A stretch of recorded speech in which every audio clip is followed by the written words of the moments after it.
So a lot of people have been asking me how to climb up to Lone Tree. So I'm gonna do a quick video on that. Oh, I'm already out of breath a little bit. You know, I'm out of shape here. But you barely see my bus down there, and you come up on the side here, and there's a little trail up until this point. And you gotta climb up that. This is actually the trail.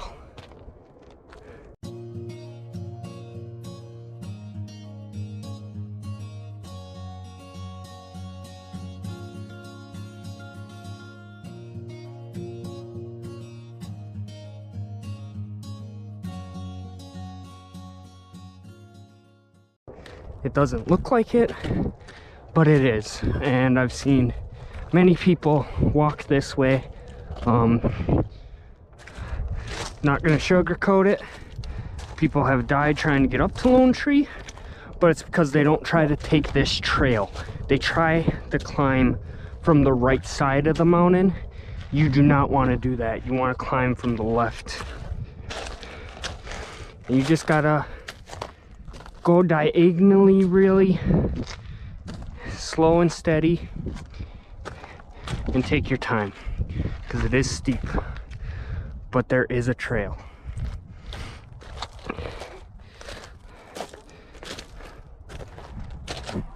And use your hands on rocks too. It'll help. Don't be afraid to get down low. It's actually better to stay low. It helps you stay centered.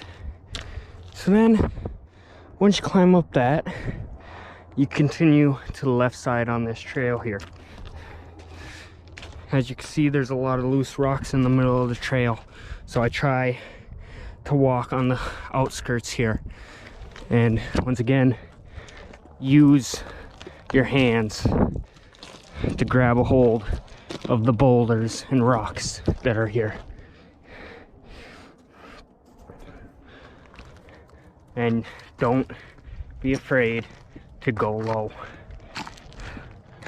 Stay low, keep your center of balance here, and slowly work your way up. So this is actually a pretty easy part. It's just very steep. So as you can hear, not having done anything like this in about a year, I'm pretty out of breath, out of shape here. But just keep grabbing onto the side of the mountain here. Stay low and climb.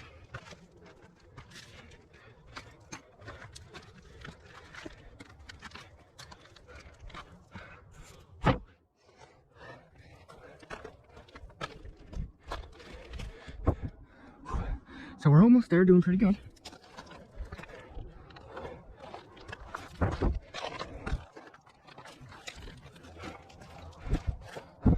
And just keep on going. I've had a couple of people ask me about rattlesnakes. That is nothing to worry about here during this time. It's too cold for them to be out right now. So that is nothing to worry about. Now this is a little tricky part here though. You need to climb up this right here, because you can't go, the trail goes through a bush.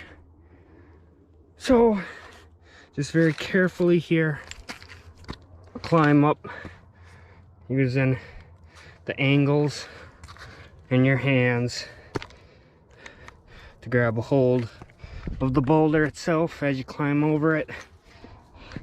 And then once you get on top, I just sit down. Like I said, it's very helpful staying low. So just sit down and you could reach the little boulders down here and get off.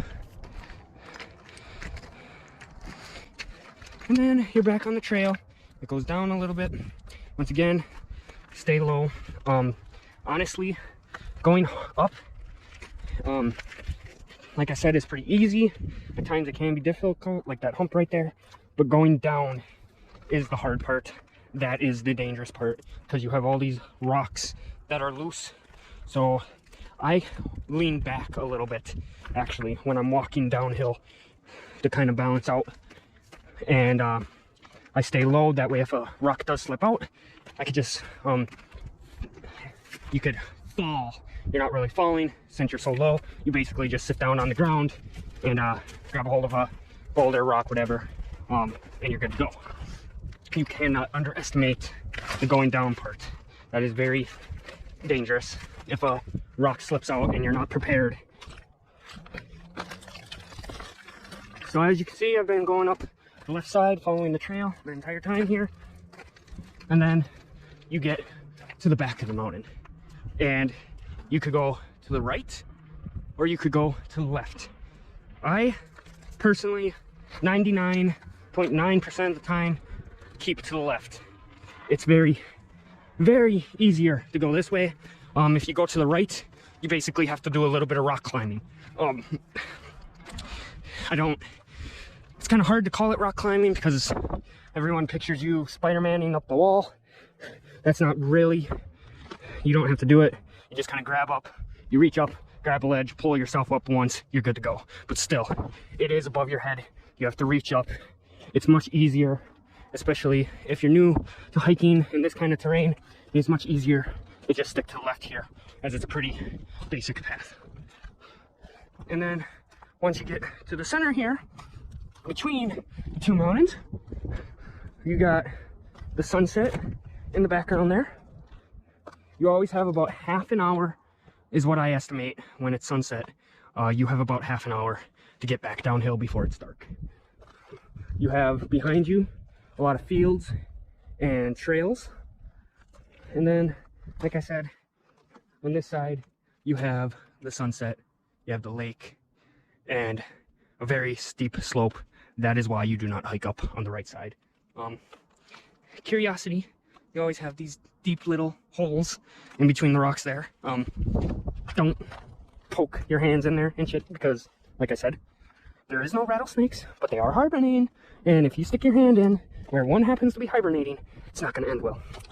So once you get to the center here, you come out on that side here in the middle, and you just continue following the mountain, basically the mountain wall. And you got a little cavity, a cave here kind of deal, which I always thought was pretty cool. And then once you're up here, you have arrived to Lone Tree. And as a reward, it's pretty flat. There's some rocks to sit on, but you can sit up here, look at the sunset, the mountains, the valley, the mountains behind you. Like I said, you got the little cave right there, and you got the campground. Now if you continue to the right side here, I'll show you guys, just for example.